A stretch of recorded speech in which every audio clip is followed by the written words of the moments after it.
Welcome to Santa Barbara Talks with Josh Molina. If you're new to this podcast, please hit subscribe on YouTube and also visit santabarbaratalks.com and consider a contribution to support these podcasts.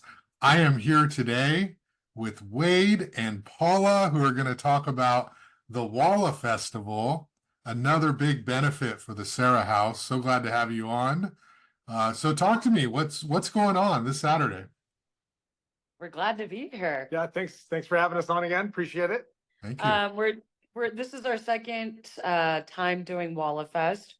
Again, it's a benefit concert for Sarah House. The first time was kind of centered around, our commitment to each other, but we wanted just to continue this, just to build, notoriety within the community, but to also help fundraise for Sarah House. Maybe you want to tell the sort of origin story of the festival. The origin story was the fact that Wade had mentioned how, let's do something unconventional, because as much as a wedding party can be fun, we just want it to be a party.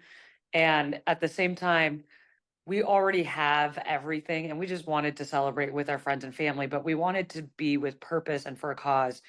And since Wade and I are both board members of Sarah House, we wanted to basically do a mini music festival as a benefit for Sarah House. So rather than having people give us wedding presents, because although Paula said we have everything, that's certainly not true. But we certainly have everything we need. We have enough. And so I think we both felt like, hey, rather than getting people to give us another toaster or whatever, let's get them to donate to this awesome cause that so few people know about. Yeah, and so let's dive right in there. Sarah House. Can you talk to me about what Sarah House is and why it's so important to you to hold a festival? Originally, it's your vows, and you're donating to Sarah House. Why is this so important to you? So Sarah House is a hospice that started in the 80s for it was a hospice for AIDS patients. That was their origin of it.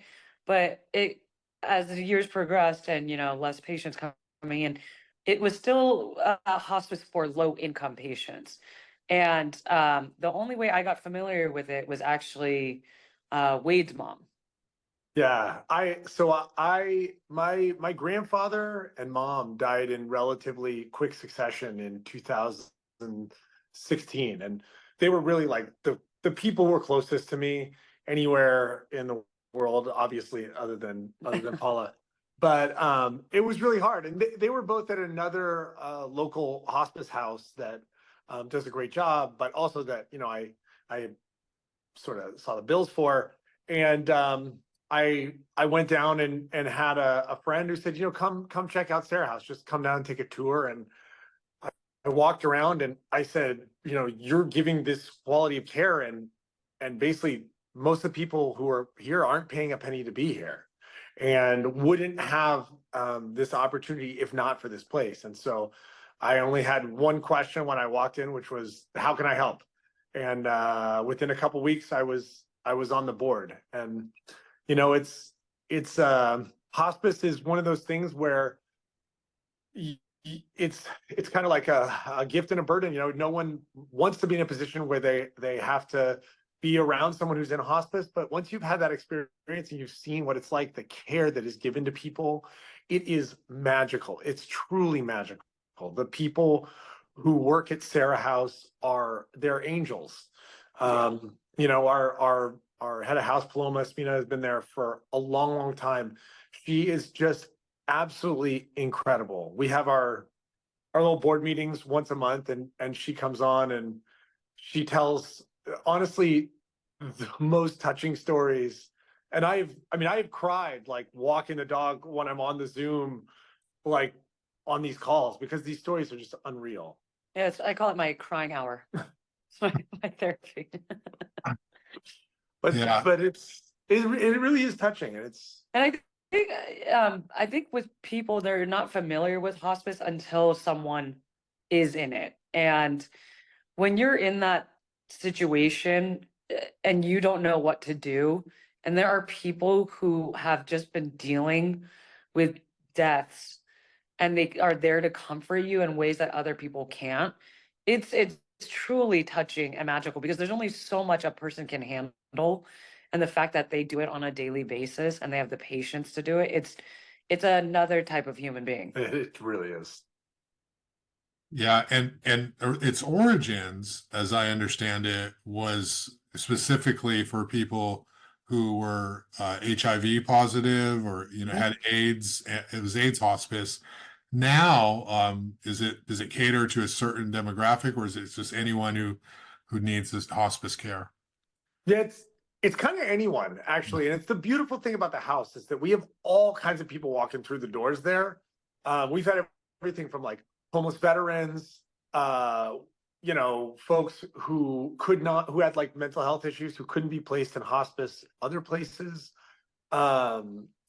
We've had folks from all different sort of Central Coast communities, but then also like folks from Montecito, and we serve everyone, and we're really proud of that. But the amazing thing is that it's based on income and your income at the time. And so the vast majority of people who we have at the house, they're not paying to be there. And that's one of the main reasons that we're trying to raise money. Yeah.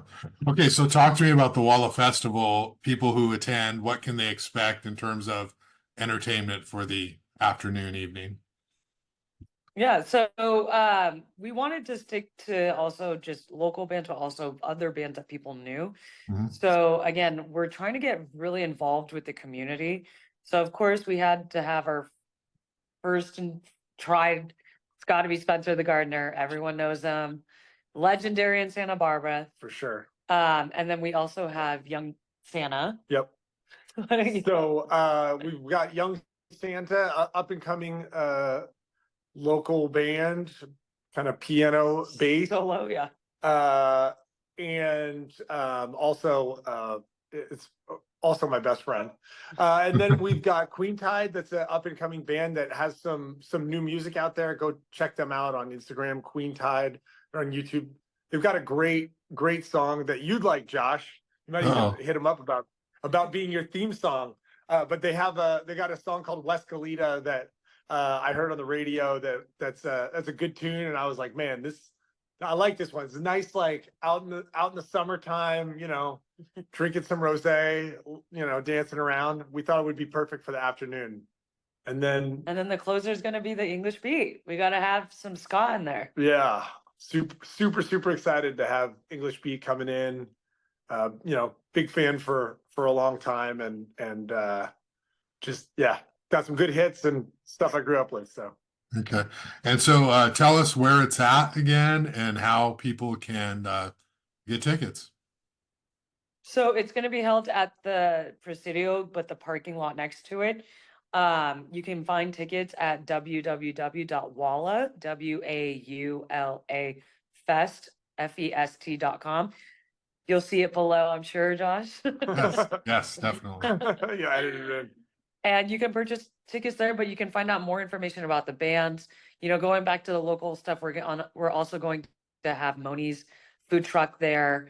We're gonna have a great jewelry designer hosting her products and over there. So it's gonna be a lot of Santa Barbarian. Oh, we got a photo booth. Oh yeah, we got Pixie photo booth. We got a photo booth happening there with like some super fun photos, and then we got full bar, a bunch of local wines. Just if you're into wine, come check it out. You're gonna be very pleasantly surprised by what we've got. Like a bunch of local winemakers, some like super boutique-y things, but Yeah, I think you might be confused if it's actually a wine festival versus Waula Festival.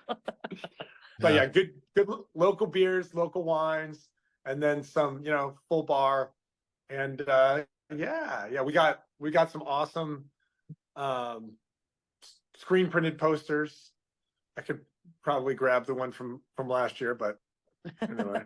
But so got some cool merch too if you want to come grab something to commemorate. But it's a great time, and literally all of the money goes to Sarah House. So like if you buy a drink, goes to Sarah House. You buy a poster, goes to Sarah House. All of it. So That's great. And I've heard, Wade, that you dabble in politics as well. So you might even, anyone who attends might run into some prominent elected officials, possibly. huh? Well, now you may ensure they don't come. All right. Yeah, I can neither confirm nor deny that, as they, as any good press, press secretary would say. Okay. And I just have to say to close out, in case it wasn't obvious, Wade, Paula, Waula Festival, Oh. Thank you. this Yeah. is It- it's like a Not- Santa Barbara celebrity couple right here doing this great thing for a local nonprofit. So that's fantastic. Well, thanks, Josh, and we're excited to see you there on Saturday. I know we'll see you dancing around English Pete. Yeah, can't wait to have a drink with you. Yes, yes. Well, now that you two are big shots, so I may have to. No, anyway, thanks a lot for your time. I really appreciate it. Only in Santa Barbara would we could qualify as anything even remotely close to that. All right. Well, you do move mountains, so and here this is another form of it right here. So thanks a lot, Paula and Wade. Have a great event on Saturday, and yeah, I encourage everyone to check it out. Thanks a lot. Sounds good. Kicks off at 5 p.m. down at the Presidio. We'll see you there. Thank you. Thanks, everybody.